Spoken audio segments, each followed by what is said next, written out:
এবারের আইপিএলে নিজেকে হারিয়ে খুঁজছিলেন মিচেল স্টার্ক। তার দামটা 25 কোটি হওয়ায় তিনি নিজেকে প্রমাণ করতে পারছিলেন না সেই অনুযায়ী। তবে আজকের ম্যাচে তিনি চমক দেখিয়েছেন এবং জিতিয়েছেন কলকাতার নাইট রাইডার্সকে। আর আজকের ম্যাচে মিচেল স্টার্কের জ্বলে ওঠার দিনে গ্যালারিতে হাজির ছিলেন তার স্ত্রী এলিসা হেলি। নিজের স্ত্রীর সামনে নিজেকে খুঁজে পাওয়াটা মিচেল স্টার্কের জন্য ছিল দুর্দান্ত।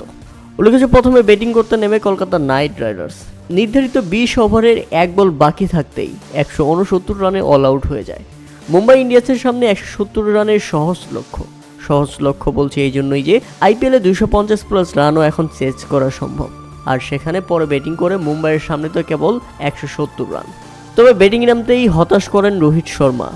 12 বলে 11 রান করে ফিরে যান এই ব্যাটার। শুরুতেই তারা হারাতে থাকে একের পর এক উইকেট। হার্দিক পান্ডিয়া যখন ব্যর্থ হয়ে ফিরলেন তখন 71 রানের মধ্যেই মুম্বাই হারিয়ে ফেলে 6 উইকেট। তবে সেখান থেকে দলকে টেনে নিয়ে যাচ্ছিলেন সূর্যকুমার যাদব।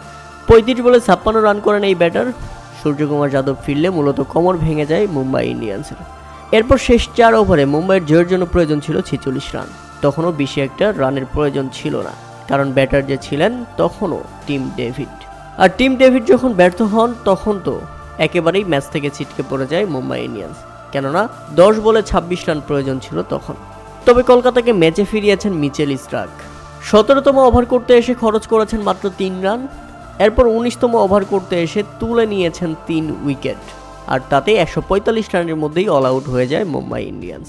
শেষ পর্যন্ত মিচেল স্টার্ক 3 ওভার 5 বল বোলিং করেছেন, রান খরচ করেছেন 33, তুলে নিয়েছেন 4 উইকেট। তাতে স্বাভাবিকভাবেই নিজের স্ত্রীকে পেয়ে নিজের ছন্দে ফিরেছেন মিচেল স্টার্ক। তাই তো আজ শাহরুখ খানের 25 কোটি ওসুল হয়ে গেল। মুম্বাইয়ের হারে ভালোভাবেই বিধ্বস্ত হয়েছেন হার্দিক পান্ডিয়া, কেননা এমনিতেই ফ্লপ তিনি, তার উপর আবার বিশ্বকাপে জায়গা পেয়েছেন। এটা নিয়ে আলোচনা সমালোচনাও কম হয়নি। আজকের ম্যাচেও ব্যর্থ হওয়ার পর আলোচনাটা আরও তীব্র হবে, যেগুলো ভেবেই হয়তোবা তিনি ভীষণ টেনশনে আছেন।